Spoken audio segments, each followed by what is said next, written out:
18వ కీర్తన 6వ వచనాన్ని చదువుకుందాం. నా శ్రమలో నేను యెహోవాకు మొర్రపెట్టి తిని నా దేవునికి ప్రార్థన చేసి తిని ఆయన తన ఆలయములో ఆలకించి నా ప్రార్థన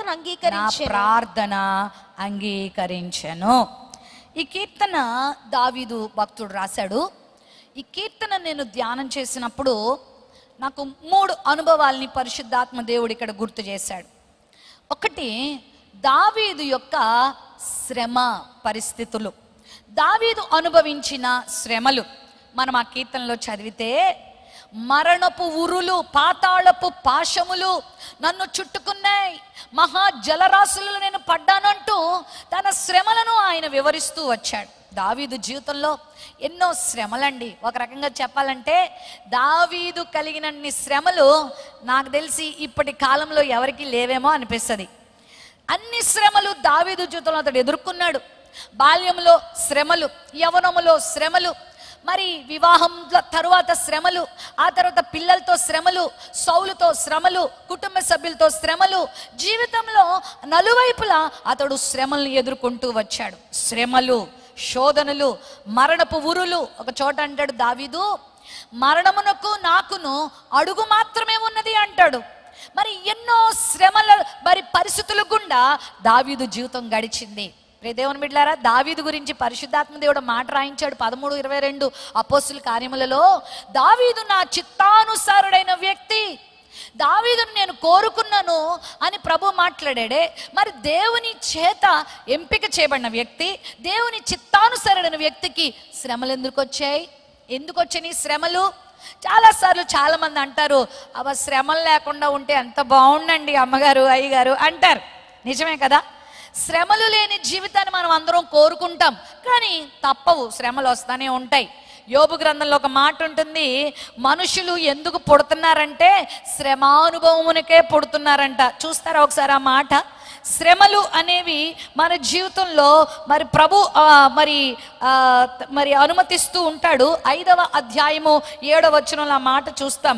5వ అధ్యాయము యోబు గ్రంథం 7వ వచనం, నిప్పు రవ్వలు పైకి ఎగిరినట్లు నరులు శ్రమానుభవమునకే పుట్టుచున్నారు.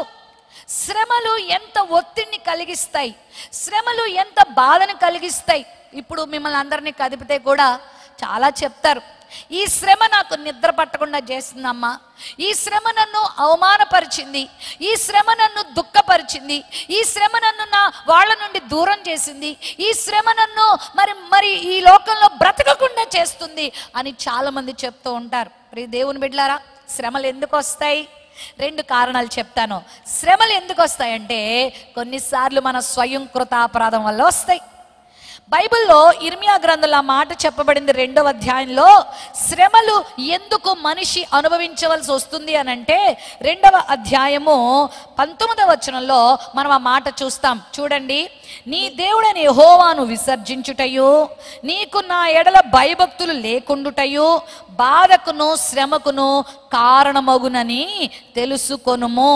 అదే ఇర్మియా గ్రంథము 4వ అధ్యాయము 18వ వచనం కూడా చదివితే, నీ ప్రవర్తనయు నీ క్రియలను వీటిని నీ మీదకి రప్పించను, నీ చెడుతనమే దీనికి కారణము అనే మాట మనం చూస్తాం. చాలా మంది జీవితంలో శ్రమలు వస్తాయి. శ్రమలు వచ్చినప్పుడు దేవుని తిట్టుకుంటా ఉంటారు. నేనే కనబడ్డానా ప్రవ్వా, విజయవాడలో ఇంకెవరు కనబడలేదా, నాకే ఎందుకు ఈ శ్రమ, నాకే ఎందుకు ఈ కష్టం, నాకే ఎందుకు ఈ రోగం, నాకెందుకు ఈ బాధ అంటారే తప్ప ఈ వచనం దగ్గరికి వచ్చి ఆలోచన చేయరు. నీ ప్రవర్తన, నీ చెడుతనము, నీవు దేవునిని విసర్జించిన విధానమే నీ శ్రమలకు కారణం. నాకు తెలుసు, చాలా మంది జీవితాల్లో నేను చూస్తూ ఉంటాను. దేవుడు అందుకే ఇదిగో నీ చెడుతనమును విడిచిపెట్టు, నీ పాపమును విడిచిపెట్టు అని ఎందుకు మొత్తుకుంటున్నాడు? ఎందుకు దేవుడు తన దైవజనుల ద్వారా మాట్లాడుతున్నాడు? పాపమును ఎందుకు వ్యతిరేకరిస్తున్నాడు అని అంటే ఇందుకే నువ్వు శ్రమ పడతావు, జాగ్రత్త. మనకు తెలుసు 6:23 రోమపత్రికలో పాపము ఎంత స్థితికి మనిషిని తీసుకెళ్తుందంటే శ్రమల వరకే కాదు, మరణం వరకు కూడా తీసుకెళ్తుంది. పాపం వల్ల వచ్చు జీతం ఏంటి? మరణం. పాపమును వదిలిపెట్టంటే అది వదిలిపెట్టట్లేదు, కానీ దేవుని వదిలిపెట్టేస్తారు చాలా మంది. దేవుని సన్నిధిని వదిలిపెట్టేస్తూ ఉంటారు. దేవుడు ఇచ్చినటువంటి ఈ గొప్ప ఆధిక్యతను ప్రక్కన పెడతారు. ఈ రాత్రి దేవునితో మాట్లాడుతున్నాడు. ఈరోజు నువ్వు ఒక శ్రమను అనుభవిస్తుంటే ఒకసారి ఆలోచన చేయి. ఈరోజు ఒక ఆర్థిక ఇబ్బందిని ఎదుర్కొంటున్నావా? ఆలోచన చేయి. నీలో దేవునికి ఇష్టం కానిది ఏదైనా ఉందేమో, దేవుడికి నచ్చనిది ఏదైనా ఉందేమో. మనం ఏమనుకుంటాం అంటే నేను పర్ఫెక్ట్, నాలో ఏ తప్పు లేదండి, నాలో ఏ పొరపాటు లేదండి అని. 139వ కీర్తన 24వ వచనంలో భక్తుడైన దావీదే ఇలా ప్రార్థన చేస్తాడు. అంత గొప్పవాడే, అంత నీతిమంతుడే, అంతగా దేవుని చేత మరి ఎంపిక చేయబడి ఇష్టడుగా అన్నవాడే ఏమని అడుగుతాడో తెలుసా? నీకు ఆయాసకరమైన మార్గము నా యందున్నదేమో చూడుము, నిత్య మార్గంలో నన్ను నడిపించు. దేవునికి ఆయాసకరమైన మార్గాలు ఈ రాత్రి నీలో ఉన్నాయేమో ఒక్కసారి చెక్ చేసుకో. చాలాసార్లు మనం హెల్త్ చెకప్ చేయించుకుంటూ ఉంటాం కదా.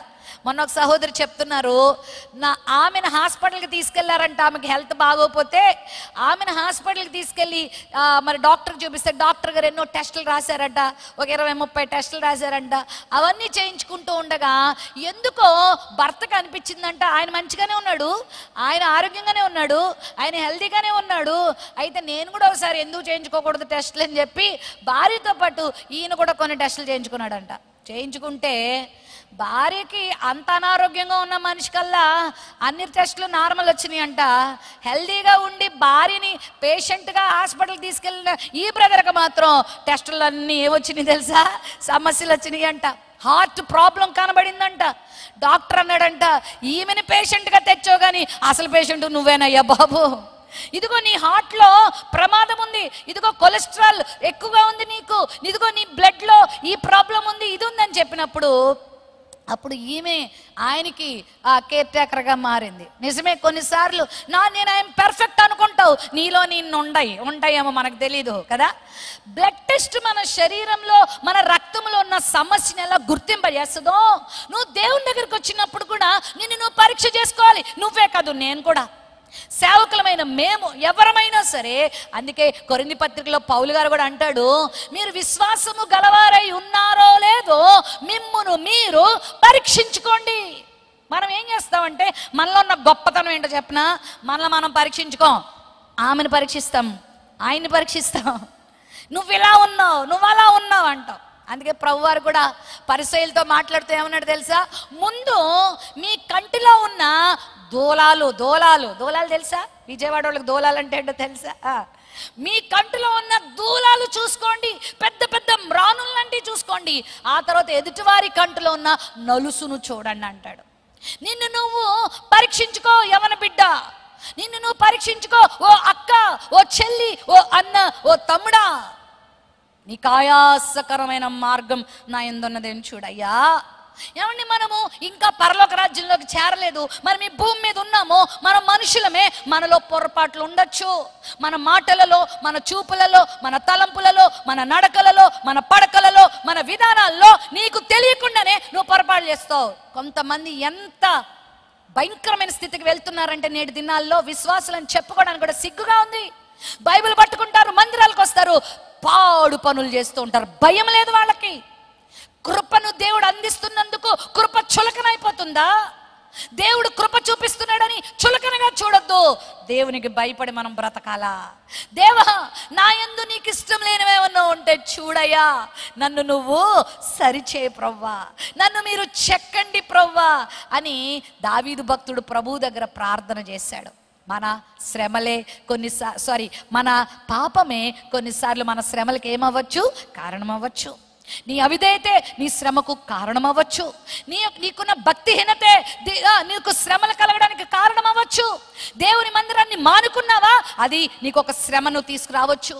ఇదిగో ఒక లోక సంబంధమైన జీవితానికి నువ్వు అలవాటు పడ్డావా, అది నీ శ్రమలకు కారణం కావచ్చు. ఒక మాట చెప్తాను, పాపము చేస్తున్నంతసేపు నీకు అది ఆనందకరంగా ఆహ్లాదకరంగా ఉండొచ్చు. ఖచ్చితంగా దాని ఫలితాన్ని ఏం చేస్తావు నువ్వు? తరువాత కోసుకుంటావు. జాగ్రత్త సుమా. పాపము మన శ్రమకు కారణమవుతుంది, అది మనం చెక్ చేసుకోవాలి. దేవునికి ఎక్కడ మనం అవిధేయంగా ఉంటున్నామో, మందిరానికి వస్తున్నావు, వాక్యం వింటున్నావు, వాక్యం వినినప్పుడు, దేవుడు నీతో మాట్లాడినప్పుడు ఇదొక అవకాశంగా తీసుకో. నేనేం చేయలేదని కప్పుకొని వెళ్ళిపోవద్దు. కీర్తనకారుడు అంటాడు, నా పాపమును కప్పుకొనక నీ దగ్గర దాన్ని ఏం చేస్తాను, నేను ఒప్పుకుంటాను. నేను అంటాను, ఒకవేళ నీ పాపమును మనుషుల దగ్గర నువ్వు ఒప్పుకోకపోయినా ఎవరి దగ్గర ఒప్పుకోవాలా? దేవుని దగ్గర ఒప్పుకో. దేవుడు ఎంత క్షమాపణ హృదయం కలిగిన వాడంటే, మొదటి యోహాను పత్రిక 1:7-9 మనం చదివితే, మన పాపమును మనం ఒప్పుకొని ఎడల ఆయన నమ్మదగిన వాడు, నీతిమంతుడు గనుక ఆయన మన పాపముల నుండి మనల్ని ఏం చేస్తాడు? పవిత్రులుగా చేస్తాడు. కప్పుకోవద్దు. కరోనా కాలంలో మా బెరక ప్రార్థన మందిలో ఒక మంచి యవనస్తుడు ఉండేవాడు, మంచివాడే. కానీ ఒకలాంటి మరి చాలా నేను గొప్పవాడిని, నేను బలవంతుణ్ణి అనేటువంటి మనసుతో అతడు జీవిస్తూ ఉండేవాడు. కరోనా కాలంలో మాస్క్ పెట్టుకోవయ్యా అంటే, నాకేమి కరోనా రాదు, నేను మాస్క్ పెట్టుకొని అనేవాడట. మరి చుట్టుపక్కల పెద్దవాళ్ళు కొన్ని జాగ్రత్తలు తీసుకోయంటే, ఏం పర్వాలేదు అనేవాడంట. నాకేం కరోనా రాదులే అన్నాడంట. అలాంటి వాడికి వచ్చింది, అందరికీ వచ్చింది ఇంచుమించుగా కదా ఆ వైరస్. ఆయనకు వచ్చినప్పుడు మొదటి 2 రోజులు ఎవరికి చెప్పట్లేదు. ఏంటి అలా ఉన్నామంటే, ఏం లేదు అన్నాడు. ఎవరికి చెప్పలేదు, తల్లిదండ్రులకు చెప్పలేదు, బంధువులకు చెప్పలేదు, స్నేహితులకు చెప్పలేదు. అది లోపల క్రానిక్ అయిపోయింది. చెప్పడానికి అతడికి మరి ఏమనిపించిందో అంటే, నాకు రాదన్నాను కదా, వచ్చేసింది కదా, నేను చెప్పకూడదు అనుకున్నాడు. ప్రియులారా, ఎంత దయనీయమైన స్థితి కాదు జీవితం వెళ్ళిపోయిందంటే, ఇప్పటికీ మేము బాధపడుతూనే ఉన్నాం. చెప్పలేదు. 10 రోజుల తర్వాత అది క్రానిక్ అయిపోయింది. అప్పుడు చెప్పాడు. చెప్పండి మా మమ్మీకి డాడీకి, వాళ్ళ మమ్మీ డాడీకి అప్పుడు చెప్పాడు, ఇంట్లో వాళ్ళకి అప్పుడు చెప్పాడు. అప్పుడు గబగబా వాళ్ళు టాబ్లెట్స్ మరి అవన్నీ చికిత్స విధానాన్ని ప్రారంభించారు.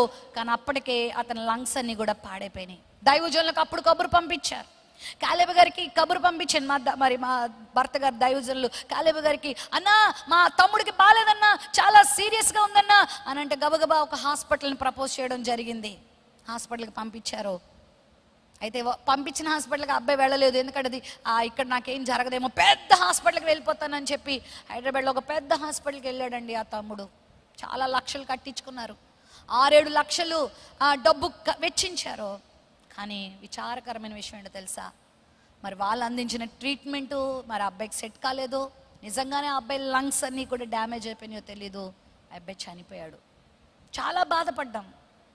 మొదటి రోజునే అన్నా నాకు ఇలా వచ్చిందని చెప్పుంటే సునాయాసంగా. అందుకే ఒక సామెత ఉంటుంది, గోటుతో పోయేదాన్ని గొడ్డలి దాకా తెచ్చుకున్నారంటారు. గోటుతో పోయేదాన్ని గొడ్డలి దాకా తెచ్చుకోవద్దు. ప్రారంభంలో ఉన్నప్పుడే కనిపెట్టు నీ సమస్య ఏంటో, ప్రారంభంలో ఉన్నప్పుడే కనిపెట్టు నీ పాపం ఏంటో. దానిని పెంచి పోషించుకోవద్దు. ఏం పర్వాలేదు, ఇది పెద్ద పాపమా, అబద్ధం పాపమా, నా పక్కవుడు 100 ఆడుతుంది, నేను అప్పుడప్పుడు 1-2 అవసరాన్ని బట్టే ఆడతాను. విషం గ్లాసుడు తాగినా విషమే, 2 చుక్కలు తాగినా విషం కాదా? నువ్వు అలా సమర్థించుకుంటున్నావేమో. ఒక అమ్మాయికే నేను అప్పుడప్పుడు మెసేజ్ చేస్తున్నాను. యవనస్తులు అనుకుంటారు మా ఫ్రెండ్స్ 10 మందితో తిరుగుతారు, నేను అప్పుడప్పుడు 1-2 అమ్మాయిలతోనే. ఎంత డేంజర్ తమ్ముడా. నేను బయటికి వెళ్ళి సినిమాలు చూడను, ఇదిగో ఈ మొబైల్ ఫోన్లోనే అప్పుడప్పుడు నచ్చినవి అలా క్లిప్స్ అలా చూసుకుంటా ఉంటాను. చిన్నవే నువ్వు గనక ఆదమరిస్తే అవి ఏమైపోతాయి చెప్పండి? గొడ్డల దాకా నిన్ను తీసుకొస్తాయి. క్రైస్ట్ టెంపుల్ విశ్వాసులారా, ఈరోజు నీలో ఏ దోషం ఉన్నా ప్రభు దగ్గర అదొక గర్వం కావచ్చు, అదొక అహంకారం కావచ్చు, అదొక కోపం కావచ్చు, అదొక త్రాగుడు కావచ్చు, అదొక దుష్ట సాంగత్యం కావచ్చు, అది నీ భార్యను హింసించే మరి ప్రవృత్తి కావచ్చు, నీ భర్తను బాధించే ప్రవృత్తి కావచ్చు, అది ఏదైనా కావచ్చు. Leave it here. ఇప్పుడే వదిలిపెట్టు దానిని. నీ దేవుడు నీ జీవితంలో అద్భుతాన్ని చేయడానికి రెడీగా ఉన్నాడు. నీ పాపమే నీ శ్రమకు కారణమని బైబిల్ చెప్తా ఉంది. దావీదు జీవితంలో కూడా నేను చెప్పగలను, కొన్ని శ్రమలు తన అపరాధాన్ని బట్టే తెచ్చుకున్నాడు. తను చేయక చేసిన ఒక అపరాధమే, ఆ వ్యభిచార పాపమే అతని జీవితాన్ని ఎంతో శ్రమలకు గురి చేసింది. అతను 51వ కీర్తన రాస్తాడు, ఇదిగో నా జీవితంలో ఎంత బాధాకరమైన పరిస్థితి నేను తెచ్చుకున్నానంటే, ఈ ఒక్క పాపము నా జీవితాన్ని సర్వనాశనం చేసింది, కుటుంబాన్ని సర్వనాశనం చేసింది, అబ్షాలోమును పాడు చేసింది, అమ్నోనును పాడు చేసింది, కూతురైన తామారు జీవితాన్ని పాడు చేసింది. పాపం విషయంలో లైట్ తీసుకోకండి. పాపం విషయంలో చాలా జాగ్రత్తగా ఉండండి అమ్మలారా. పాపం విషయంలో చాలా జాగ్రత్తగా ఉండాల్సిందిగా దేవుడు మాట్లాడుతున్నాడు. చిన్నదే చిన్నదే అని నువ్వు అనుకుంటే అది నీ నెత్తి మీద కూర్చొని నిన్ను పాలించే రోజు వస్తుంది. ఇంకా నీకు నో ఛాన్స్ ఎట్ ఆల్. ఇంకా నీకు ఛాన్స్ కూడా దొరకదు బయటపడడానికి. అందుకే జాగ్రత్త. శ్రమకు కారణమో మన యొక్క చెడుతనమే అని నేను చెప్పట్లేదు, ప్రభు చెప్తున్నాడు. రెండోది, దేవుడు శ్రమలకు కొన్నిసార్లు తన భక్తుల్ని గురి చేస్తాడంట. ఎందుకు? ఆయన శాడిస్టా?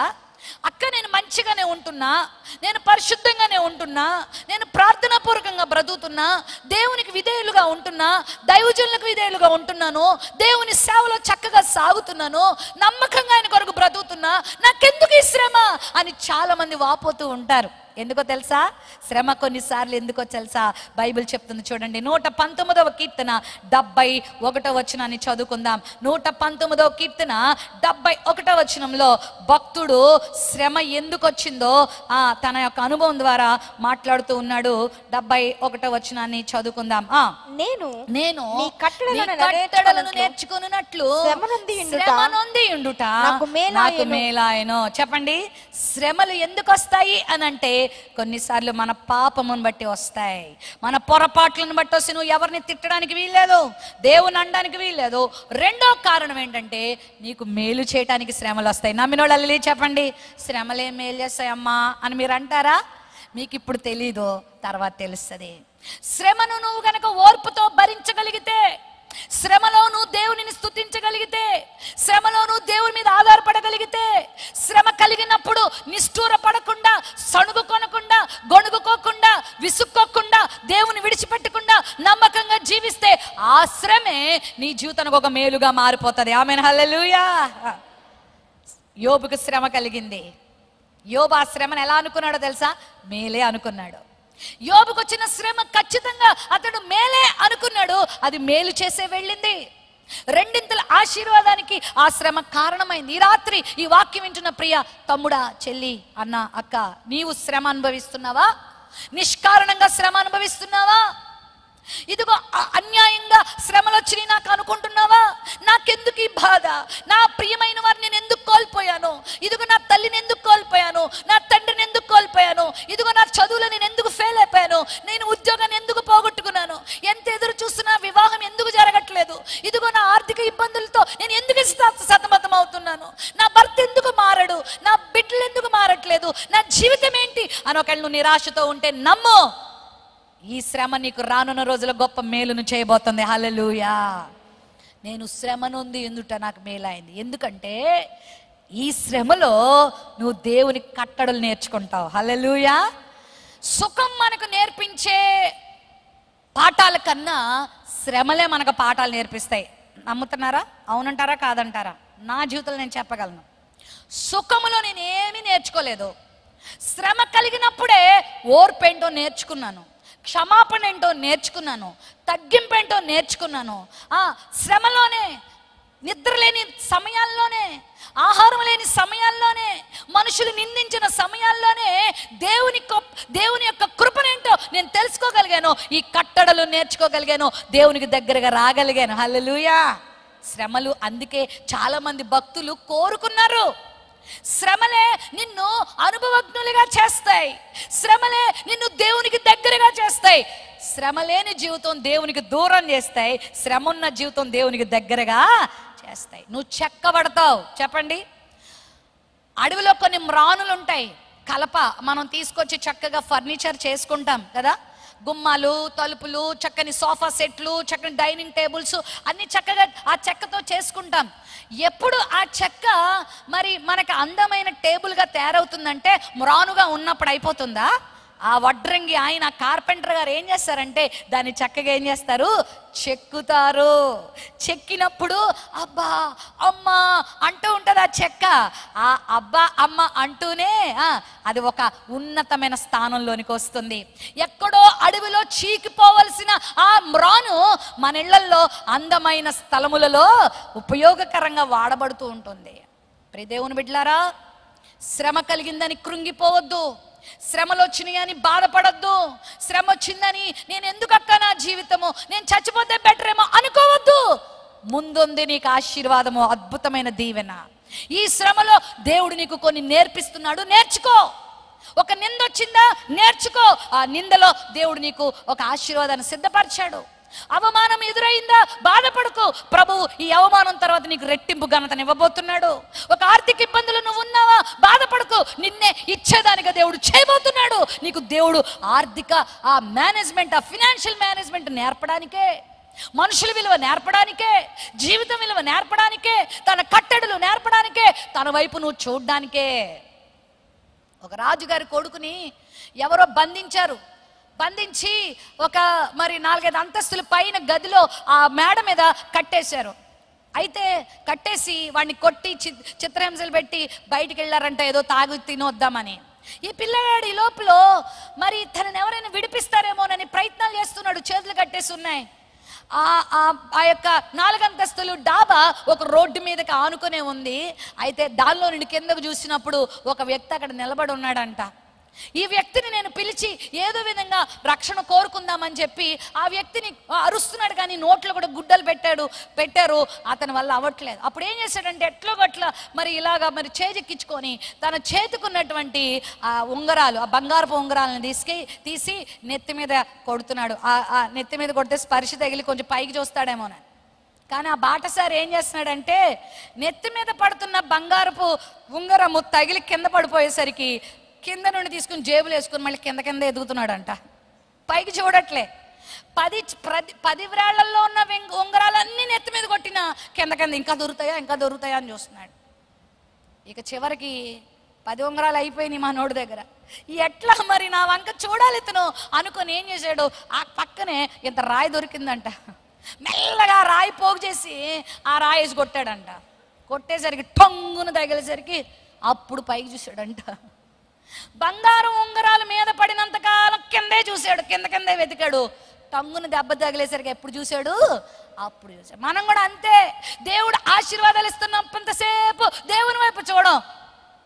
శ్రమ కలిగినప్పుడు అప్పుడు ఏం చేస్తాం, బాబోయ్ దేవా అంటాం కదా. అందుకే కొన్నిసార్లు దేవుడు ఏం పంపిస్తాడు, ఓర్చుకో, ఏం పర్వాలే. ఒక్క శ్రమ కలిగినంత మాత్రాన నువ్వు అవుట్ అయిపోయినట్టు కాదు కదా. క్రికెట్ మ్యాచ్లు ఆడేవాళ్ళకి తెలుసు, 10 మంది ఉంటారు. మొదటోడు అవుట్ అయిపోతే మ్యాచ్ అంతా అయిపోయిందని పంపించేస్తారా చెప్పండి? ఇంకా వెనకాల ఎంతమంది ఉన్నారు? బ్యాట్స్మెన్ 9 మంది ఉంటారు. మరి చిన్నప్పుడు అప్పుడప్పుడు నేను కూడా క్రికెట్ చూస్తూ ఉండేదాన్ని. 9 మంది అవుట్ అయిపోయేవారు ఏమీ సంపాదించకుండా. లాస్టోడు పాపం పోరాడి కొన్నిసార్లు ఆ టీముని విజయవంతమైన స్థానంలోకి తెచ్చేసిన సందర్భాలు కూడా ఉన్నాయి. ఇంకా ఆ క్రికెట్ మ్యాచ్ చూసేటోళ్ళు మొదటోడు మంచి బ్యాట్స్మెన్ అయిపోయింది మ్యాచ్ అయిపోయింది అనుకుంటారు, నిరాశపడతారు. రెండో వాడు అయిపోయి, మూడో వాడు అయిపోయి, 8వ వాడు కూడా అయిపోయాక మ్యాచ్ అయిపోయింది టీవీ కట్టేయండి అంటారు. ఒక్కోసారి విచిత్రంగా ఆ 9వ వాడు 10వ వాడు 6లు 4లు అనుకోకుండా కొట్టేస్తా ఉంటాడు. మ్యాచ్ ఏమైపోతుంది, విన్ అయిపోతుంది. కొన్నిసార్లు అలాంటి సందర్భాలు జరుగుతాయి. నువ్వు కూడా ఒక దెబ్బ తగిలింది, ఒక శ్రమ కలిగింది, ఇంక నా లైఫ్ అవుట్ అయిపోయింది అనుకోబాక. ఈరోజు ప్రపంచంలో నిరీక్షణ లేదండి. ప్రపంచంలో నిరీక్షణ లేక ఎంతమంది జీవితాలు అయిపోయింది, మా జీవితం ఎందుకు బతకాలని జీవితాలు ముగించుకుంటున్న సందర్భాలు ఎన్నో చూస్తున్నాం. ఇటీవల మీ విజయవాడలో నేను యూట్యూబ్లో చూశాను. ఒక డాక్టర్ గారు, ఆయన ఆర్థోపెడిక్ డాక్టర్ గారు అంట. చాలా జ్ఞానం ఉన్న డాక్టర్ గారు, ఎంతో అనుభవం ఉన్న డాక్టర్ గారు. మల్టీ స్పెషాలిటీ హాస్పిటల్ పెట్టుకున్నాడు. మరి తన భార్య, 2 పిల్లలు, చక్కని బంధువులు, స్నేహితులు అందరినీ కలిగి ఉన్నాడు. మంచి ఇల్లు కలిగి ఉన్నాడు. ఎన్నో కోట్ల రూపాయల ఆస్తి కలిగి ఉన్నాడు. ఏం జరిగిందో తెలియదు. జీవితంలో కొన్ని నిరాశ నిస్పృహలు ఎదురైనాయి, ఆర్థిక ఇబ్బందులు ఎదురైనాయి. అంతే. ఎంత పాశవికంగా ప్రవర్తించాడో తెలుసా? ఒక డాక్టర్ అయ్యుండి అనేకుల్ని బ్రతికించవలసిన వాడు రోగుల్ని ఆదరించి ఏం పర్వాలేదమ్మా నేను సర్జరీ చేసి నీకు మంచి చేస్తాను అనాల్సిన వాడు అన్నవాడు కూడా అనుకుంటా తనకొచ్చిన సమస్యను తట్టుకోలేక పక్క పిల్లలు బాగోపోయినా మన మనసు తల్లాడిపోతుంది. అలాంటిది తన చిన్నారి 2 పిల్లలనండి గొంతు కోసి చంపి, తన భార్యను చంపి, తన తల్లిని 9 మాసాలు మోసి కని పెంచి ఇంత పెద్దోడిని చేసిన తననే నమ్ముకొని తన ఇంటిలోనే ఉంటున్న తల్లిని కూడా చూడకుండా తల్లిని కూడా చంపి, తను కట్టుకున్న అంత అందమైన ఇంట్లో, తను కట్టుకున్నంత విలాసవంతమైన భవనములో బంగారాన్నంతా పోగు చేసి కారులో పెట్టి కారు తాళం వేసి ఆ బాల్కనీలోకి వచ్చి సూసైడ్ చేసుకొని చచ్చిపోయాడు. ఎంత బాధాకరం. చిన్న సమస్యకై నువ్వు ప్రాణాలు తీసుకోవాల్సిన అవసరం ఉందా? మీ అందరికీ తెలుసు, తాళం కప్ప తయారు చేసి అమ్ముతారు. తాళం కప్ప ఒకటే ఇస్తారా? దానికి తాళం చెవులు కూడా ఇస్తారా లేదా? ఎన్ని ఇస్తారు? 2 ఇస్తారు కదా, 1 కాదు. అంటే ఒక తాళం కప్ప తయారు చేసే ఆయన దానిని విప్పేటువంటి తాళపు చెవులను కూడా తయారు చేసినట్టే సమస్య ఉన్న చోటే నమ్మండి సమస్యకు పరిష్కారాలు కూడా దేవుడు ఉంచిపెట్టాడు. హల్లెలూయా.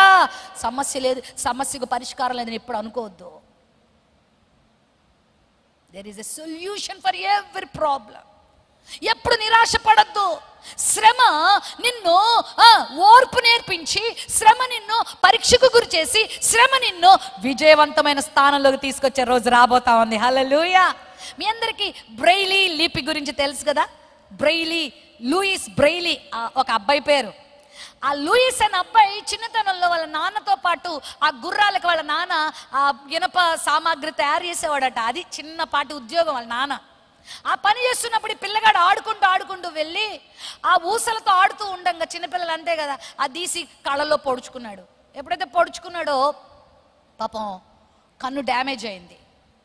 డాక్టర్ దగ్గరికి తీసుకెళ్లారు, హాస్పిటల్కి తీసుకెళ్లారు. మరి డాక్టర్ ఏదేదో మెడికేషన్ ఇచ్చాడు, కానీ సెట్ కాలేదు. ఆ కన్ను పోయింది. కన్ను పోవడమే కాకుండా ఈ కంటిలో ఉన్నటువంటి ఇన్ఫెక్షన్ మళ్ళీ ఈ కంటిలో పాస్ ఆన్ అయిపోయి ఈ 2వ కన్ను కూడా పోయింది. 2 కళ్ళు పోయి అంధుడైపోయాడు. 2 కళ్ళు ఉన్న మనమే ఎన్నో విషయాల నిస్సహాయం అయిపోతా ఉంటామే.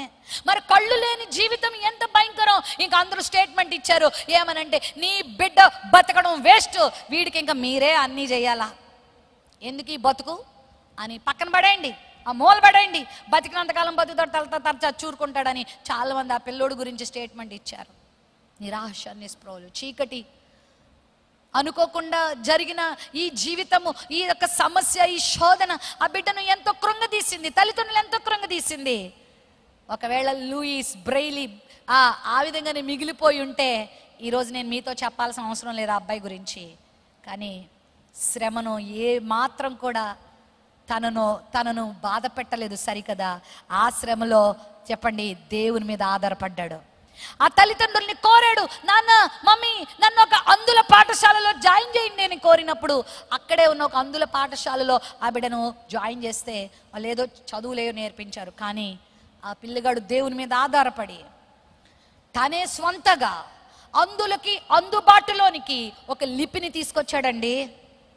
6 చుక్కలతో కూడినటువంటి అక్షరాలని ఆయన సిద్ధపరిచాడు. అదే బ్రెయిలీ లిపి.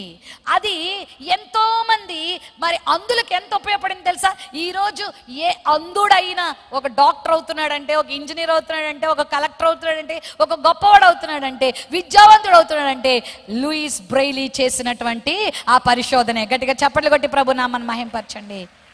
ఒక గ్రుడ్డివాడు నిరాశ పడిపోయి పక్కకి వెళ్ళిపోయి ఉంటే ఈరోజు ప్రపంచం ఇన్ని కోట్ల మందిని అభ్యున్నతలోకి తీసుకొచ్చేవాడా? నిరాశలోనే దేవుని వైపు చూశాడు, విజయాన్ని పొందాడు, అనేకులకు ఆశీర్వాదకరంగా మారాడు. శ్రమ కలిగినప్పుడు కృంగిపోవద్దు, దేవుడు నీతో ఉంటాడు. దావీదు జీవితంలో కూడా శ్రమలు కలిగినాయి.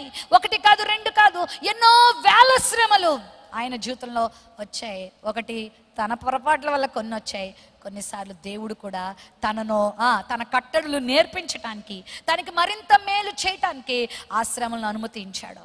నీ జీవితంలో శ్రమ నీ మేలుకే, బాధపడద్దు.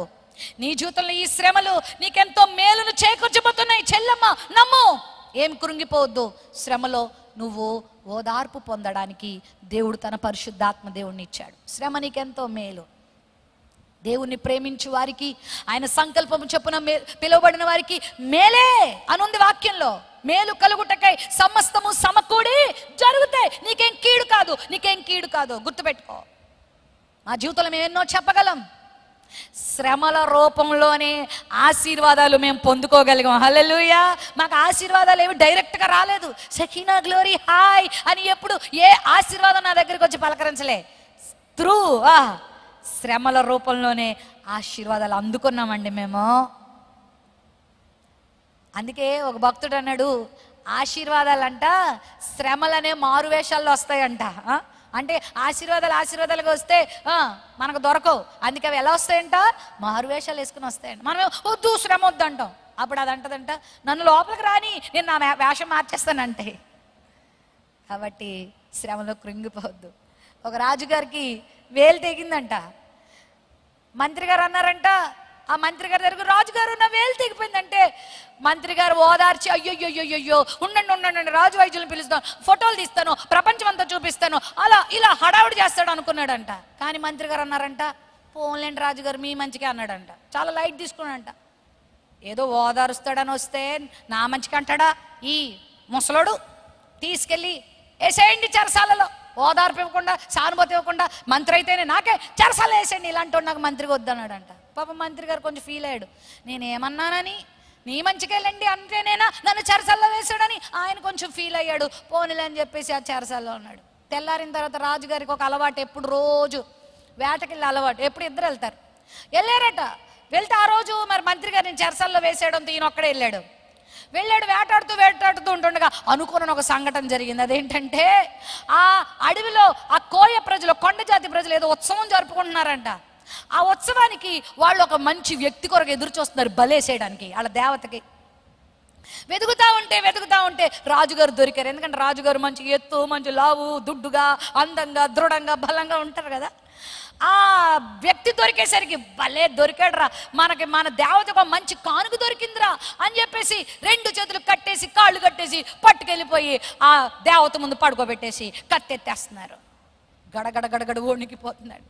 ఏంటి నా జీవితం ఇలా అయిపోయింది, రాజునైనా నా జీవితం ఇలా దొరికిపోయినని బాధపడుతూ ఉండంగా, ఇక అతనిని బలిచ్చే ముందు ఆ వాళ్ళ జాతికి లీడర్ ఒక ఆయన ఉంటాడు కదా, ఆయన వచ్చాడట. ఆయన ఇప్పుడు కన్ఫర్మ్ చేయాలి ఈయన్ని. ఆయన కన్ఫర్మ్ చేస్తూ ఒక మాట అన్నాడంట, ఇదిగోరాయ్, మన దేవతకి బలిచ్చేటోడు ఎవడైనా సరే, వాడు ఎంత అందంగా ఉన్నా సరే అవయవ లోపం లేకుండా ఉండాలిరా. పైనుండి కిందకి చూడండి, వీడికి ఏమైనా అవయవ లోపం ఉందేమో చూడండి అని అన్నాడట. అనేసరికి మొత్తం చూసేసరికి రాజుగారికి ఏం లేదు తెలుసా, చిటికిన వేలు లేదు. నిన్న పొద్దున్న తెగిపోయింది కదా, ఒరే ఈడు వేస్ట్ రా, తీసేయండి అన్నాడంట. ఈ చిటికిన వేలు లేదు కాబట్టి వీడిని తీసిపారేయండి అన్నారంట. అంతే, కట్లిప్పేసి తీసి పడేసేసరికి ఇక చూడండి రాజుకి ఎంత ఆనందం, ఎంత సంతోషం. గుర్రం మీద కంటే మనోడే గుర్రంలా పరిగెత్తుకొని రాజ్యంలోనికి వెళ్ళి ముందుకు ఎవరిని కలుసుకున్నాడో చెప్పనా? రాణి గారిని కాదు, వాళ్ళ పిల్లల్ని కాదు, మరి ఎవరినో కాదు, డైరెక్ట్గా చెరసాల దగ్గరికి వెళ్ళి మంత్రి గారి దగ్గరికి వెళ్ళి, మంత్రి గారు, ఏ నోటి సలవతో అన్నావో నాకు తెలియదు కానీ నీ నోటి మాట నిజంగానే మంచిదైంది. ఈ వేలు త్రాగడం మీ మంచికి వెళ్ళండి రాజుగారు అన్నో, నిజంగా నా మంచిగా అయ్యిందయ్యా, మీకు చాలా వందనాలు, ధన్యవాదాలు, అనవసరంగా మిమ్మల్ని జైల్లో పెట్టించాను, క్షమాపణలు కోరుకుంటున్నామండి అని అంటే, నన్ను క్షమించండి మంత్రివర్యులు అని అన్నాక, బాధపడుతున్నారా నేను మిమ్మల్ని ఇంట్లో లోపలికి వేసానని అంటే, ఆవిడ మంత్రి గారు అన్నారంట, నేనేం బాధపడట్లేదు, నన్ను చెరసాలలో వేసినందుకు మీకు కూడా ధన్యవాదాలు అన్నాడంట. ఇదేంటి పిచ్చోడు చెరసాలలో వేసినందుకు ధన్యవాదాలు అంటున్నాడు అనుకున్నాడు. ఎందుకంటే మీరు నా ప్రాణాన్ని బ్రతికించారు. ప్రతిరోజు మన ఇద్దరం వెళ్తాం కదా, ఈ చిటికన వేలు లేనందుకు మిమ్మల్ని వదిలేసి పక్కనే అందుబాటులో నన్ను వేసేద్దరు కదా. మీరు గనక కోపంతో నన్ను చెరసాలలో వేసి ఉండకపోయి ఉంటే ఈరోజు నా ప్రాణం పోయింది, నన్ను చెరసాలలో వేయడం నాకు మంచిదైందండి అన్నాడంట. హల్లెలూయా. శ్రమ కలగడం ఇద్దరికి ఏమైంది? అందుకనే శ్రమలో విసుక్కోకండి, శ్రమలో బాధపడకండి, శ్రమ కలిగినప్పుడు కృంగిపోకండి, ఎందుకునో బతుకు అనుకోకండి. విచిత్రం ఏంటో తెలుసా, మొన్న 10th క్లాస్ ఫెయిల్ అయిపోయింది ఒక అమ్మాయి. నా బతుకు ఎందుకని చెప్పండి ఊరేసుకుని చచ్చిపోయిందంట. ఎంత అమాయకులండి. 10th క్లాస్ ఫెయిల్ అయిన వాళ్ళు, ఒక్కసారి 10th క్లాస్ ఫెయిల్ అయిన వాళ్ళు ఆ తర్వాత ఉన్నత స్థానానికి వచ్చిన వాళ్ళు చాలా మంది ఉన్నారు. నీ జీవితాన్ని దేవుడు నిలబెడతాడు, బాధపడకు. దావీదు జీవితంలో శ్రమ వచ్చింది. అయితే శ్రమ కలిగినప్పుడు ఏం చేయాలి? శ్రమలు వచ్చినాయి, ఓకే, నా పొరపాట్ల వల్లే వచ్చాయి, లేకపోతే దేవుడు అనుమతిస్తే వచ్చాయి, ఇప్పుడు ఏం చేయాలి? మరి ఎవరి దగ్గరికి వెళ్ళాలి? అక్కడ దావీదు చేసిన పని మీకు చెప్తున్నాను. నా శ్రమలో నేనేం చేశానంటే, నాకంటే పెద్ద రాజు దగ్గరికి వెళ్ళాను అన్నాడా? నా శ్రమలో నేను ఏం చేశానంటే పక్కింటికి, పుట్టింటికి, అత్తింటికి, ఎదురింటికి తిరిగాను అంటున్నాడా? అక్కడ ఏమంటాడు? 6వ వచనం మనం చదివాం కదా, నా శ్రమలో నేను యెహోవాకి ఏం చేశానో అది చెయ్యి. శ్రమ కలిగినప్పుడు కృంగిపోయి, శ్రమ కలిగినప్పుడు వాళ్ళ కాళ్ళు వీళ్ళ కాళ్ళు పట్టుకునే కంటే ఇదిగో అందమైన కాళ్ళు రెడీగా ఉన్నాయి, యేసయ్య పాదాలు సిద్ధంగా ఉన్నాయి, ఆయన దగ్గరికి రా. శ్రమ కలిగినప్పుడు దావీదు చేసిన పని ఏంటో చెప్తున్నాను వినండి.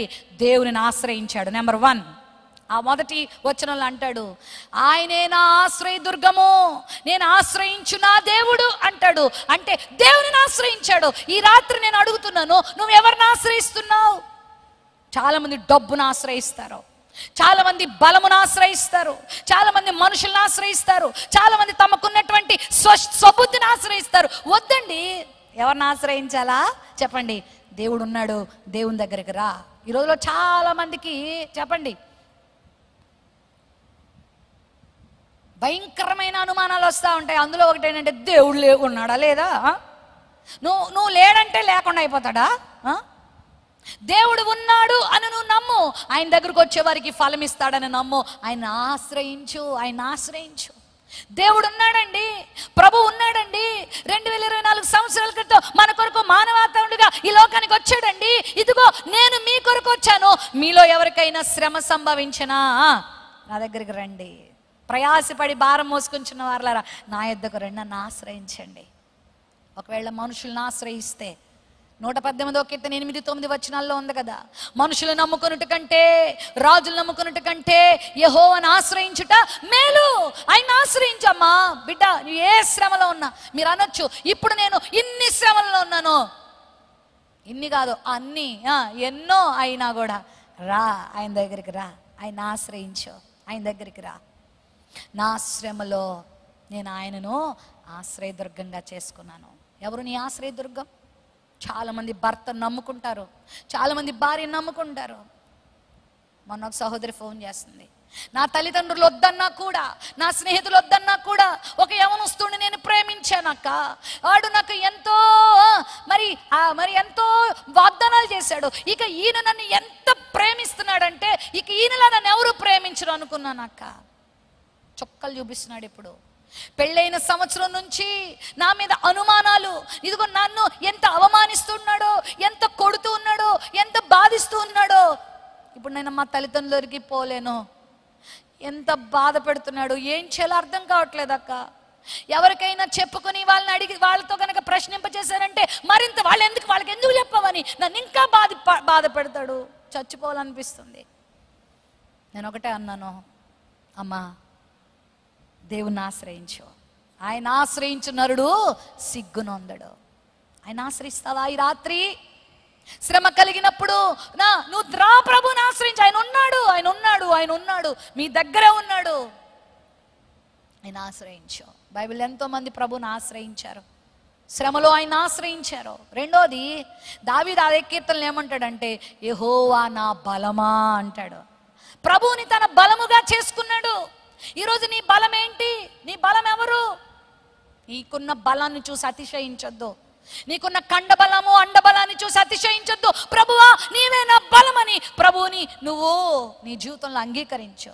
మూడోదిగా ఆయన చేసిన పని ఏంటంటే, శ్రమలో దేవునికి మొర్ర పెట్టాడు. హల్లెలూయా. మొర్ర పెట్టడం నేర్చుకో, ప్రార్థించడం నేర్చుకో. ప్రార్థించండి అని మీకు తెలియచేస్తున్న మాట అది అవివేకంతో కూడిన మాట కాదు. రాత్రి రాత్రులు ఎందుకు ఇలా నిద్ర చంపుకొని ఎందుకు నువ్వు దేవుని సన్నిధిలో ఉన్నావు? ఎందుకండి మనం సమయాన్ని మనకున్న పనులు ప్రక్కన పెట్టి ఎందుకు ఏడుకొచ్చామంటే, ప్రార్థన అవివేకులు చేసే పని కాదు, వివేకులు చేసే పని. గట్టిగా చప్పట్లు కొట్టి ప్రభు నామని మహింపరచండి. నిద్రపోయిన వాళ్ళు లేస్తారు. ప్రార్థన వివేకులు చేసే పనే, అవివేకుల పని కాదు. ఏం పిచ్చోళ్ళు ఈ క్రైస్ట్ టెంపుల్ వాళ్ళు? పిచ్చోళ్ళు కాకపోతే ఇంకేమన్నా ఉందా? ప్రార్థన అంటే ఆదివారం 1 గంట వెళ్ళి కూర్చొనేదే కానీ ఇదేంట్రా బాబు ఈ పాస్టర్ గారు రాత్రిపూట రాత్రంతా సంపూర్ణ రాత్రి ప్రార్థన అంట. ప్రార్థన నీకు విజయాన్ని ఇచ్చేదే. హల్లెలూయా. మీరేమి నష్టపోరు, పొందుకొని వెళ్ళబోతున్నారు ఈ రాత్రి. మీ సమస్యలకు పరిష్కారాన్ని పొందుకొని వెళ్ళబోతున్నారు. జరిగిన వాటికి, జరుగుతున్న వాటికి, ఇంకో మాట చెప్తాను, జరగబోతున్న వాటికి కూడా ప్రార్థన మీకు పరిష్కారం ఇవ్వబోతుంది. ఆమేన్, హల్లెలూయా. అందుకన్నాడు, శోధనలో ప్రవేశించకుండానట్లు మెలకుగా ఉండేం చేయండి, ప్రార్థన. ప్రవేశించకుండానే నువ్వు ప్రార్థించే బిడ్డవైతే ప్రవేశించకుండా నేను కాపాడబడతావు, తప్పించబడతావు. మొర్ర పెడుతున్నావా, ప్రార్థన చేస్తున్నావా? దావీదు, నా శ్రమలో నేనేం చేశానో మొర్ర పెట్టాను. దావీదుకు ఫ్రెండ్స్ లేరా? దావీదుకి సైన్యం లేరా? దావీదుకి బలం లేదా? దావీదుకి చాకచక్యం లేదా? దావీదుకి టాలెంట్లు లేవా? దావీదుకి మనుషులు లేరా? దావీదుకి అది లేదా, ఇది లేదా? అన్నీ ఉన్నాయి. కానీ ఈ లోకంలో ఉన్న బలాలన్నిటికంటే, ఈ లోకంలో ఉన్న సొత్తులన్నిటికంటే, ఈ లోకంలో ఉన్న ఈవులన్నిటికంటే, ఈ లోకంలో తనకున్న ఆధిక్యతలన్నిటికంటే శ్రేష్టమైనది నా జీవితంలో ఏంటంటే ప్రార్థించడమే. హల్లెలూయా. అది నేర్చుకోండి, అది నేర్చుకోండి. సంగమా, పాటలు పాడుతున్నారు మంచిదే, వాయిద్యాలు వాయిస్తున్నారు చాలా మంచిదే, చక్కగా సేవ పరిచయం చేస్తున్నారు మంచిదే, ప్రసంగాలు చేస్తున్నారు మంచిదే, దాన ధర్మాలు చేస్తున్నారు మంచిదే. వీటన్నిటికంటే ఉన్నతమైన స్థానంలో ప్రభువు పెట్టినది ఎవరినో తెలుసా? ప్రార్థనా జీవితాన్ని. హల్లెలూయా. మొర్ర పెట్టండి, మొర్ర పెట్టండి. ప్రార్థనకు అసాధ్యమైంది ఏది లేదండి. యేసు ప్రభువే చెప్పారు ఆ మాట. మూగ దయ్యాన్ని వదిలించలేక శిష్యులు చేతకాని వారిగా మిగిలిపోయారు. ఆ తండ్రి వచ్చి, ప్రభా ముందుగా మీ శిష్యుల దగ్గర తీసుకొచ్చాను నా కొడుకుని, మూగ దయ్యము ఈ చెవిటి దయ్యముతో నా పిల్లగాడు అగ్నిలో పడిపోతున్నాడు, నీళ్ళలో పడిపోతున్నాడు, మూర్ఛపోతున్నాడు, ఎంతమంది వైద్యుల దగ్గర తీసుకెళ్ళినా బాగవలేదు, నీ శిష్యుల దగ్గర తీసుకొస్తే వాళ్ళు డూమ్ డామ్ డామ్ అన్నారు కానీ ఏమీ పోలేదు. కానీ నీ మాటతో నా కుమారుడు ఏమైపోయాడు, స్వస్థత పొందాడయ్యా అని చెప్పినప్పుడు శిష్యులు అలాగ చూస్తూ ఉన్నారు. ఆ ఫాదర్ వెళ్ళిపోయిన తర్వాత ప్రభువుని వచ్చి, ప్రవ్వా అదేంటయ్యా మేము ఎందుకు అలా చేయలేకపోయి, నువ్వెలా చేయగలిగావు ప్రవ్వా అంటే, నేను దేవుని కాబట్టి చేశాను రా బాబు, నేను రక్షకుడిని కదా, నాకు సర్వాధికారాలు ఉన్నాయి కదా అని అనాలి వాస్తవానికి. కానీ ప్రభు అక్కడ ఏమంటాడు తెలుసా? మత్తయి సువార్తలో, ప్రార్థనకు అసాధ్యమైనది ఏది లేదు. ఆ ఫుట్ నోట్లు అంటాడు, ఉపవాస ప్రార్థనకు అసాధ్యమైనది ఏది లేదు. హల్లెలూయా. ఉపవాసం ఉంటారా మీరు? ఉంటామండి. ప్లేట్ ఇడ్లీ, ఒక గ్లాసు జావా, అసలే వేసవకాలం కదండి, ఒక 2 జ్యూసులు, ఓ బాటిల్ బటర్ మిల్క్. ఇక షుగర్ కూడా అప్పుడప్పుడు నాకు అలా వస్తూ ఉంటుంది, బీపీ వస్తూ ఉంటుంది. అందుకే ఇంకా ఆయా రకాల పానీయాలన్నీ తాగి తిని ఉపవాసం ఉంటామండి. ఉన్నా కూడా మొహాలు వాడిపోయి ఎలా ఉంటారు? ఏంటి అలా ఉన్నా? ఉపవాస ప్రార్థన అన్నారు కదా ఈ రాత్రి. దేవునితో సహవాసం. తిండిని పక్కన పెట్టాలి కొన్నిసార్లు. కడుపు కట్టు, నోటిని కట్టు, నోటికి తాళమే. కొంతమంది కంకరమిషన్ లాగే ఉంటుంది, తింటనే ఉంటారు. ఈ రోజులో జబ్బులు ఎందుకు ఎక్కువ వస్తున్నాయండి? తిండి తక్కువే కాదు, ఎక్కువై. ప్రియా సంగమా, ఉపవాసించడం నేర్చుకోండి. దేవునికి ఆరోగ్యం ఇచ్చాడా? యవనస్తులు ప్రాముఖ్యంగా, పోనీ 70-80 సంవత్సరాల వాళ్ళు పోనీ ఉపవాసించలేకపోతే పోన్లే వాళ్ళు ఏదో అనుకోవచ్చు. నీకు ఆరోగ్యం ఉంది, అన్నీ ఉండి అయ్యో నీరసం వచ్చేస్తుంది అక్క. గర్ల్ ఫ్రెండ్ల కోసం వెయిట్ చేసే వాళ్ళకి నీరసాలు రావట్లే, రోడ్ల మీద వ్యర్థమైన తిరుగులు తిరిగే వాళ్ళకి నీరసాలు రావట్లే, కాళ్ళు నొప్పులు రావట్లే, నడు నొప్పులు రావట్లే. దేవుని సన్నిధిలో కూర్చొని దేవునితో సన్నిధిలో ప్రార్థన చేసి పాటలు పాడి ఆరాధన చేసి నీకు నీరసం వస్తుందా? నీరసం ఎగిరిపోద్ది. హల్లెలూయా. నా జీవితంలో నేను చెప్పగలను, ఎన్నోసార్లు శరీర బడలికలతోనే దేవుని సన్నిధిలోకి వచ్చినప్పుడు స్వస్థత పొందిన సమయాలు, బలం పొందిన సమయాలు, ఉపవసించినప్పుడే దేవుని అద్భుతాలు చూసిన సమయాలు ఎన్నో ఎన్నో ఎన్నో ఉన్నాయి. ఉపవాసం నేర్చుకోండి, నేర్చుకోండి. ప్రార్థించడం నేర్చుకోండి, ఉపవసించడం నేర్చుకోండి. నా శ్రమలో నేను యెహోవాకి ఏం చేశానో మొర్రపెట్టాను. ఎక్కడ మొర్రపెట్టాడంటే తెలుసా? 6వ కీర్తన మనం చదివాం. దాని ఆలయములో. ఎక్కడ చెప్పండి? కొంతమంది అతి భక్తులు ఉంటారు. ఆలయంలోనికే రావాలా? మేరీ స్టెల్లా ఆడిటోరియంలోకే రావాలా? విజయవాడ క్రైస్ట్ టెంపుల్కే రావాలా? ఇంట్లో కూడా ప్రార్థన చేసుకుంటాం. చేసుకో. నువ్వు అనారోగ్యంగా ఉంటే చేసుకో, పరిస్థితులు ప్రతికూలంగా ఉంటే చేసుకో, అన్ని పరిస్థితులు మంచిగుంటే రా దేవుని ఆలయంలోనికి. ప్రార్థన చెప్పండి, ఎక్కడ చేసిన దేవుడు వింటాడు. కానీ కొన్నిసార్లు స్పెసిఫిక్ ప్లేసెస్ కూడా దేవుడు మెన్షన్ చేశాడు. నువ్వు ఎక్కడ ప్రార్థన చేసిన దేవుడు వింటాడు. మంచోడు ఆయన. ఇందాక మంచి పాట పాడావు, ఎంత మంచి దేవుడు అయ్యా కదా. నువ్వు ఎక్కడ ప్రార్థన చేసినా వింటాడు. నువ్వు ట్రైన్లో ప్రార్థన చేసిన. మొన్న మేము హిమాచల్ ప్రదేశ్ వెళ్ళి వస్తూ ఉన్నాము. కారులో మనాలి నుండి మరి పంజాబ్ చండీగఢ్కి వస్తూ ఉన్నాం. అక్కడ డిన్నర్ చేద్దామని ఆగాం ఒక చిన్న రెస్టారెంట్లో. అక్కడ కొంతమంది సిక్కు సహోదరులు సహోదరులండి ఆ పోర్టుకోలో నిలబడి ప్రార్థనలు చేసుకుంటున్నారు. ఒక్కొక్కరు 15 నిమిషాలు, పావు గంట. నేను తినేంతసేపు చూస్తూనే ఉన్నాను. ఆ బయట ఫ్యాన్ లేదు, కూలర్ లేదు, మరి ఉక్కబోతుంది. ఆ బయట నిలబడి ఎవరికి వాళ్ళుగా ప్రార్థనలు చేసుకుంటుంటే నేను చాలా సిగ్గుపడ్డాను. ఆహా, వాళ్ళకున్న ఆ ధ్యాన సమయం, ఆ ప్రార్థనా సమయం, వాళ్ళు ఎక్కడ కూడా ఏ స్థలమైనా సరే కదా, మనం చేస్తాం అలాగా. సిగ్గు. ఏ స్థలంలో మనం ప్రార్థన చేసినా మన దేవుడు ప్రార్థన వింటానన్నాడు కదా. మోషే గారు కొండెక్కి ప్రార్థన చేశారు. యేసు ప్రభువు వారు గెత్సెమనే వనంలోకి వెళ్ళి ప్రార్థన చేశారు. మరి మన ఇస్సాక్ గారు పొలంలోకి వెళ్ళి ప్రార్థన చేశారు. యెహోషువ గారు యుద్ధ భూమిలో ప్రార్థన చేశారు. ఇదిగో పౌలు గారు, శీల వీళ్ళందరూ చెరసాల నుండి ప్రార్థన చేశారు. యోనా గారు అయితే విచిత్రంగా చేప కడుపులో నుంచి ప్రార్థన చేశారు. అక్కడ కూడా ప్రభువుకి సిగ్నల్ అందింది. హల్లెలూయా. నెట్వర్క్ ప్రాబ్లం ఏం లేదు దేవునికి. దేవుని బిడ్డలారా, దేవుడు ఎక్కడ ప్రార్థన చేసిన వింటాడు. అయితే కొన్నిసార్లు దేవుడు స్పెసిఫిక్ ప్లేసెస్ మెన్షన్ చేశాడు, స్పెసిఫిక్ టైమ్స్ కూడా మెన్షన్ చేశాడు. అవి కూడా నువ్వు ఫాలో అవ్వాలా. అతి భక్తి ప్రదర్శించబాక. చర్చికి వెళ్తానా నా ప్రార్థన? అవును. సంఘం అయితే అచ్చాశక్తితో మరియ గారి ఇంట్లో ఉండి ప్రార్థన చేశారు. ఆ ప్రార్థన ఫలితమే పైనుండి దేవదూత దిగి వచ్చి భయంకరమైన చెరసాల నుంచి చెప్పండి పేతురుని ఏం చేసింది? అవును. కొన్నిసార్లు వ్యక్తిగత ప్రార్థన చాలా అవసరం. రెండోది కుటుంబ ప్రార్థన ఇంకా అవసరం. మూడోది సంఘముతో కలిసి, సేవకులతో కలిసి ప్రార్థన, దేవుని ఆలయంలో కలిసి నువ్వు చేసే ప్రార్థన ఇంకా ఎఫెక్టివ్గా ఉంటుంది. హల్లెలూయా.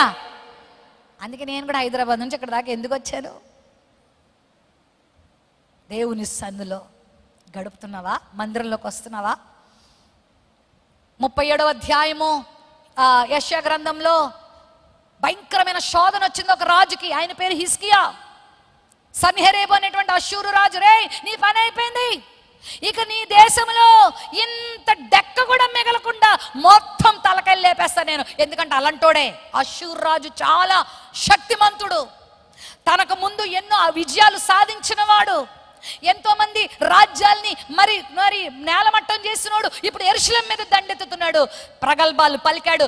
అయిపోయావు హిజ్కియా, నువ్వెంత, నీ దేవుడెంత, యెహోవా నిన్నేమైనా రక్షిస్తాడు అనుకుంటున్నావా అని ఎన్నో ప్రగల్భాలు పలికినప్పుడు మీరు ఇంటికి వెళ్ళి చదవండి, నేను చూపించట్లేదు. 37వ అధ్యాయము యెషయా గ్రంథంలో అంత మహారాజు, అంత సైనిక బలం కలిగిన రాజు, అంత గొప్పవాడు చేసిన పని ఏంటో తెలుసా? యెహోవా మందిరంలోనికి పరిగెత్తుకొచ్చాడంట. హల్లెలూయా.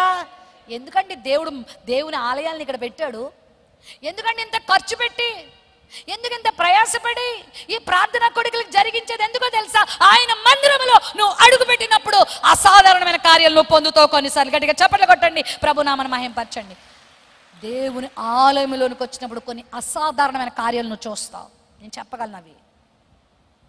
ఇలానే ఒక ఆరాధన జరుగుతూ ఉండగా మందిరానికి ఒక సహోదరి వచ్చింది. ఆ రోజు నేను దేవుని వర్తమానాన్ని అందిస్తూ ఉన్నాను. వాక్యం వింటూ ఉన్నది, వాక్యం వింటుంది, ఏడుస్తూ ఉంది. ఆమె ఆ వాక్యమును వింటూ ఆ వాక్యం తర్వాత జరిగే ప్రార్థనలో, ఆరాధనలో ఏకీవిస్తూ ఆమె చెప్పిన సాక్ష్యాన్ని మీకు చెప్తున్నాను నేను. తన 2 చెస్టుల్లో గడ్డలు కలిగి ఉంది.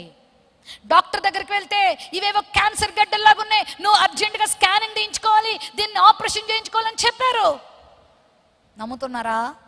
ఆ రోజు ఆమె దేవుని ఆలయములో దేవుని వాక్యం వింటూ ఆరాధనలో ఏకీవించి దైవజనులమైన మేము చేసిన ప్రార్థనలో ఆమె ఏకీభవించింది ప్రియులారా. ఆమె చెప్పిన సాక్ష్యం మీకు చెప్తున్నాను. ఇంటికెళ్ళి చూసుకునేసరికి ఆ 2 గడ్డలు మాయమైపోయినాయి. గట్టిగా చప్పట్లు కొట్టి ప్రభునామని మాయంపరచండి. ఆయన సన్నిధిలో అసాధారణమైన అద్భుతాలు ఉన్నాయి. నమ్ము నువ్వు. ఇదేదో పని పాట లేకుండా చేసే పనులు కాదు. లోకంలో ఈరోజు చాలా మంది ఈ పాస్టర్లకి డబ్బుల కోసం, పేరు ప్రఖ్యాతుల కోసం ఇలా ప్రార్థనలు పెట్టుకుంటారండి, ఇలా నడిపి కాదండి. ఏమో అలాంటి వాళ్ళు ఉన్నారేమో నాకు తెలియదండి. నిజమైన దేవుని సేవకుల భారం ఏంటో తెలుసా? ఆఖరి శ్వాస వరకు, కొన ఊపిరి వరకు దేవుని మనసు కలిగి ప్రజలకు మేలు చేయాలి. మీరు ఇచ్చినా ఇవ్వకపోయినా, మీరు సంఘానికి మేలు చేసినా చేయకపోయినా, ఈ లైవ్లు ఇచ్చి ఇంతమంది ఇంత డబ్బులు ఖర్చు పెట్టి దీనికి ఇంత రెంట్ కట్టుకొని దీని వెనకాల ఎంతమంది ప్రయాసండి. మరి పాల్ గారు ఎంత ధనాన్ని వెచ్చిస్తే ఈ పరిచయం ఇక్కడ జరుగుతుంది మీకు తెలుసా? ఎందుకు ఇదంతా? మీరందరూ ఆయన ఆలయంలోనికి వచ్చి అసాధారణమైన కార్యాలు చూడాలని. హల్లెలూయా. నా ఆలయములో నేను మిమ్మల్ని ఆనందింపచేస్తానన్నాడు. నా ఆలయములో, నా మందిరంలో నా మేలు చేత మిమ్మల్ని తృప్తిపరుస్తానన్నాడు. నువ్వు ఆయన మందిరంలోనికి వచ్చిన ప్రతిసారి, ఒకవేళ కంటికి కనబడట్లేదేమో నాకు తెలియదు, కానీ కంటికి కనబడని, చెవికి వినబడని, హృదయానికి గోచరం కానీ మేలులు పొందుకొనే వెళ్తున్నావు. నమ్మినోళ్ళు హల్లెలూయా చెప్పండి. పొందుకునే వెళ్తున్నావు. నువ్వు కంటికి కనబడని ఆరోగ్యాన్ని ఇక్కడ పొందుకొని వెళ్తున్నావు. కంటికి కనబడని క్షేమాన్ని ఇక్కడ పొందుకొని వెళ్తున్నావు.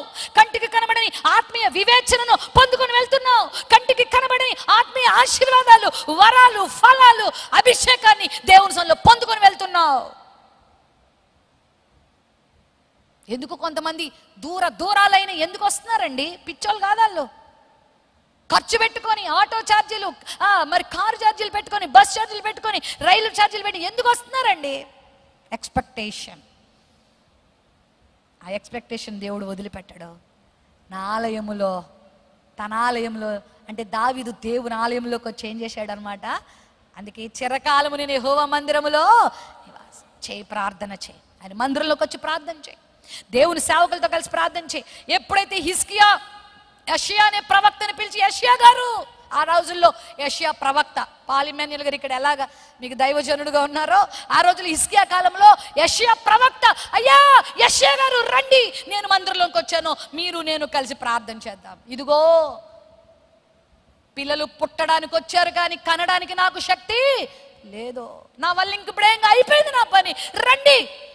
ఇప్పుడు నేను బ్రతికి బట్ట కట్టాలంటే, యెరూషలేము పట్టణం క్షేమంగా ఉండాలంటే, మనందరము విజయం పొందాలంటే నాకు ఒకటి తోచింది, అదే దేవునికి మొర్ర పెట్టడం. ఒక రాజుకి అంత ఆలోచన వస్తే నీకు నాకు ఎంత రావాలా?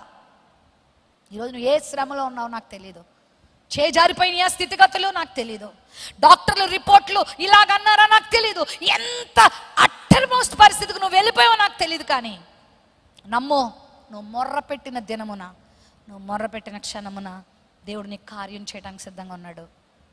వారిద్దరూ కలిసి ప్రార్థన చేశారు దేవుని ఆలయంలో. హిజ్కియా మరియు యెషయా మరి కొంతమంది దేవుని బిడ్డలు ఆ అధ్యాయంలో మీరు ఇంటికి వెళ్ళి చదివితే వారు మొర్ర పెట్టినప్పుడు దేవుడు వాళ్ళకి జవాబిచ్చాడు. ఏం జరిగిందో తెలుసా? కత్తి వాడలేదు, కర్ర వాడలేదు, ఒక పుల్ల కూడా వాడలేదు, చెయ్యి నొప్పి కూడా రాలేదు.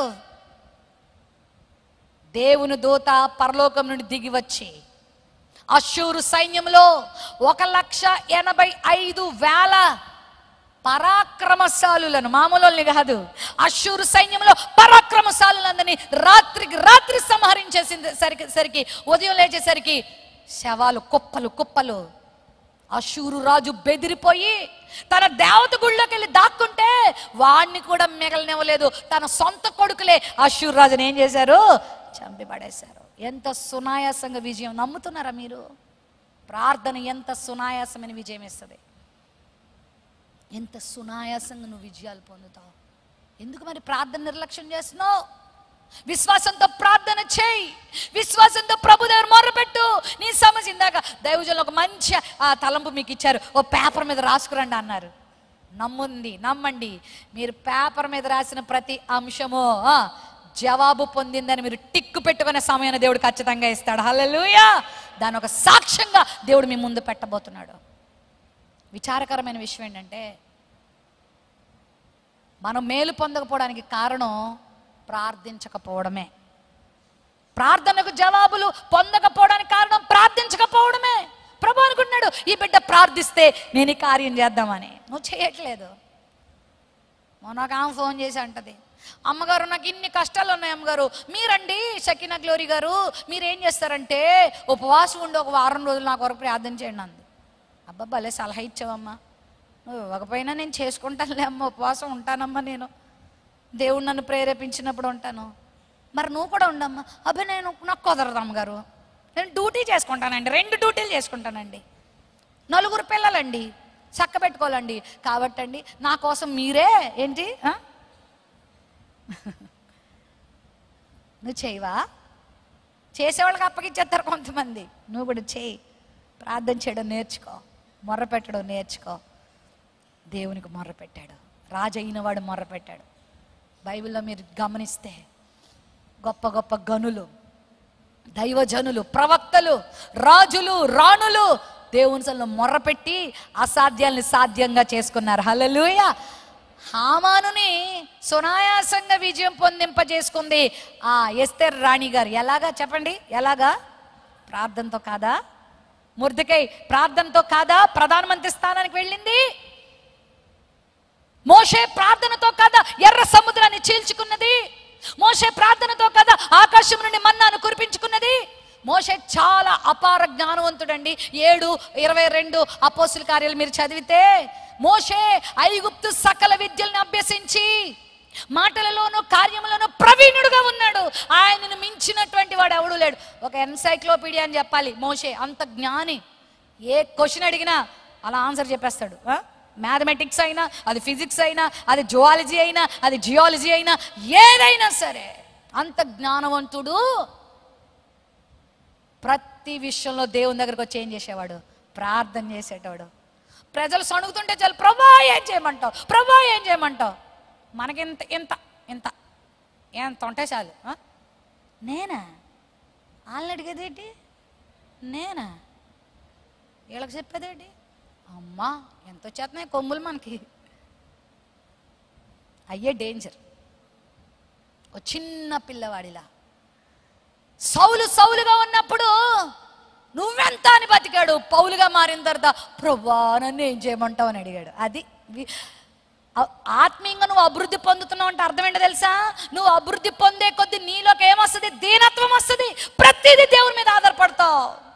ప్రభువా ఏం చేయమంటావు, ప్రభువా ఎక్కడికి వెళ్ళమంటావు, ప్రభువా ఏం మాట్లాడమంటావు. నేను ఉదయాన్నే లేచిన తర్వాత ప్రభుతో ఒకటి అంటాను, ప్రభువా ఈ దినం ఎలా గడపాలో నా జ్ఞానమే, ఎవరితో ఎలా మాట్లాడాలో, నా భర్తతో ఎలా మాట్లాడాలో, ఇదిగో నాతో ఉన్న మనుషులతో ఎలా మాట్లాడాలో, ఈ దినాన్ని నేను ఏ విధంగా జీవించాలో నీవే నీ చిత్తానుసారంగా నడిపించావు.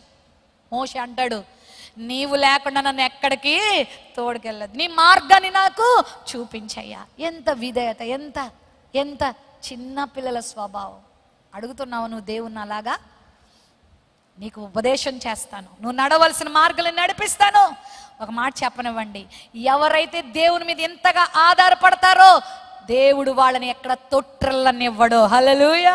నువ్వు మార్గంలో తొట్టిల్లే పరిస్థితి రానివ్వడు, నువ్వు నష్టపోయే పరిస్థితి రానివ్వడు. నీ జీవితాన్ని ప్రగతి పదంలో దేవుడు నడిపిస్తాడు. నాకు తెలిసిన ఒక దైవజనుడు ఉన్నాడు. అప్పట్లో ఆముదం నూనె రాసుకునేవారు, ఇప్పుడు కొబ్బరి నూనె కాదు, ఇంకా రకరకాల నూనెలు వచ్చేసి ఉన్న జుట్లు కూడా ఓడగొడుతున్నాయి అనుకోండి, రకరకాల ఆయిల్స్ వచ్చేసాయి.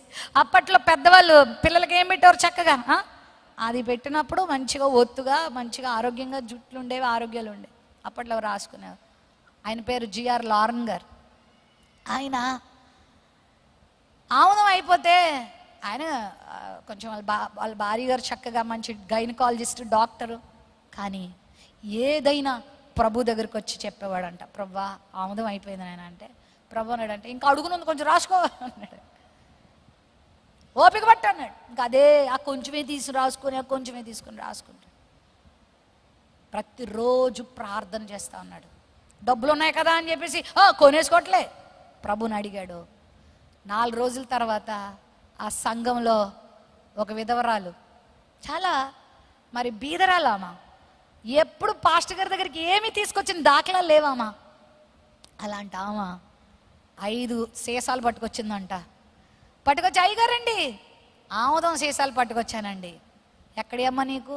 ఊరు వెళ్ళాను అయ్యగారు, అక్కడ మా బంధువులు కొన్ని ఇచ్చారండి, దేవుడు ఎందుకో మీకు ఒక 5 ఇచ్చేయమన్నాడండి అన్నారంట. ఆయన పుస్తకంలో నేను చదివిన అనుభవం, 5 సీసాలు 5 సంవత్సరాలు వచ్చినాయి అంట ఆయనకి. హల్లెలూయా. చిన్న విషయంలో కూడా ఆముదం దగ్గర కూడా ప్రార్థన చేశారు భక్తులు అంటే మనం ఇంకెంత ప్రార్థన చేయాలి. అందుకే పరలోక ప్రార్థనలో కూడా ప్రభు ఏం నేర్పించాడు మనకి?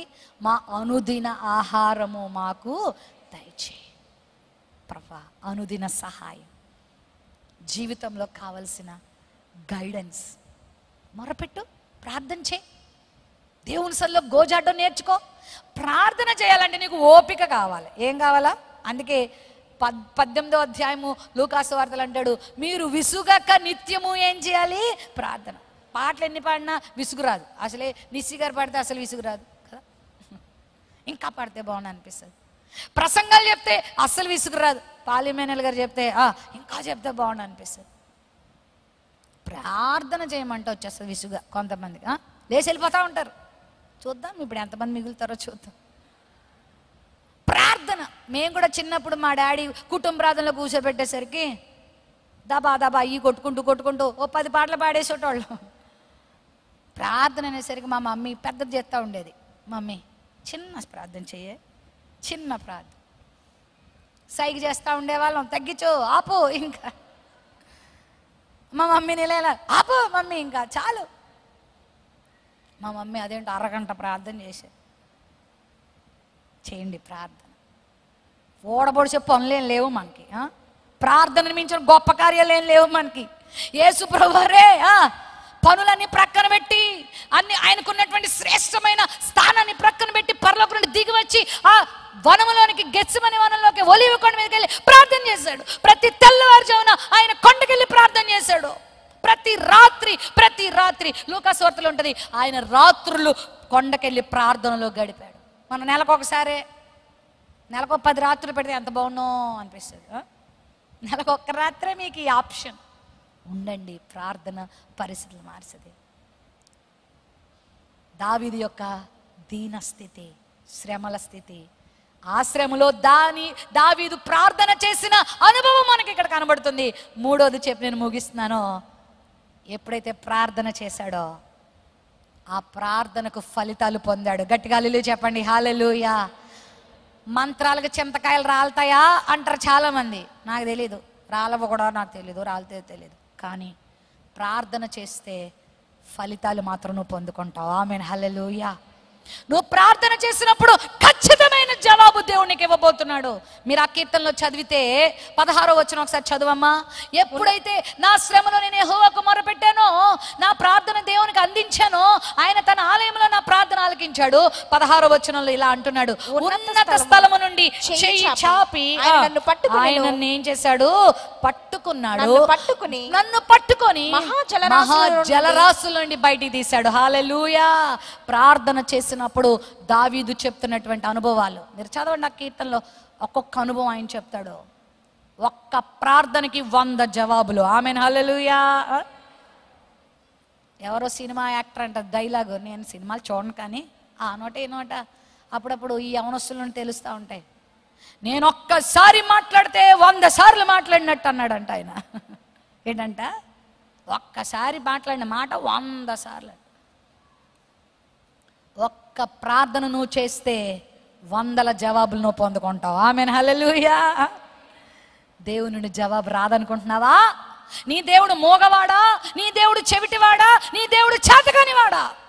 33:3 ఇర్మియా గ్రంథంలో అంటాడు, నాకు మొర్ర పెట్టుము, నేను నీకు ఉత్తరం ఇస్తాను. నువ్వు మొర్ర పెడితేనే ఉత్తరం. మొర్ర పెట్టకుండా గుర్రు పెట్టి నిద్రపోతే నో రిప్లైస్, నో రివార్డ్స్. మొర్రపెట్టు, చేయి, ప్రార్థన చేయి, అద్భుతాలు చూస్తావు. ఉన్నత స్థలము నుండి చెయ్యి చాపి మహాజలరాశుల నుంచి ఆయనను పైకి తీశాడు. అవును, మహాజలరాశుల లాంటి సమస్యల్లో నుంచి దేవుడు నిన్ను పైకి తీస్తాడు. మహాజలరాశులు మీకు తెలుసా? పసిఫిక్ మహాసముద్రంలో మెరీనా ట్రెంచ్ అని ఒక భయంకరమైన అగాధ స్థలం ఉంది. ఇప్పటికీ దానిని ఎవరు కొలవలేకపోతున్నారు. ఎన్ని మీటర్ బద్దలేసినా కూడా శాస్త్రవేత్త వల్ల కావట్లే. ఎంత లోతంటే దాని అడుగు ప్రాంతం ఇప్పటికీ తెలియట్లే.